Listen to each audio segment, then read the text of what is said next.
వేసవి వేడిపై దాడి, చల్లటి రిఫ్రెషింగ్ స్టాప్ తో హాయి.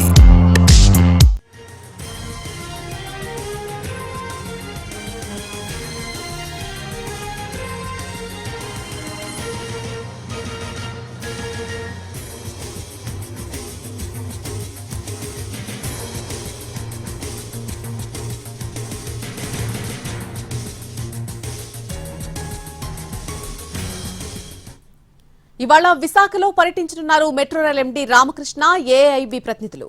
విశాఖలో ప్రతిపాదిత మెట్రో కారిడార్లను క్షేత్రస్థాయిలో పరిశీలించబోతున్నారు. సైట్ విజిట్లు, అలాగే ఇంజనీరింగ్ టీంలతో మెట్రో ప్రాజెక్టుపై చర్చించనున్నారు. ఆ తర్వాత ఏఐబీ బ్యాంకు ప్రతినిధులతో సమావేశమవుతారు. రుణాలిచ్చేందుకు కేఎఫ్డబ్ల్యూ, ఏఎఫ్డీ, ఏడీబీ, ఎన్డీబీ, ఏఐబీ సంస్థలు ఆసక్తి చూపిస్తున్నాయి.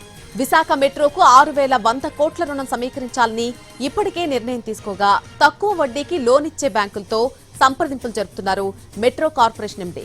త్వరలోనే కేంద్ర రాష్ట్ర ప్రభుత్వాలతో చర్చలు జరపనున్నారు విదేశీ బ్యాంకుల ప్రతినిధులు.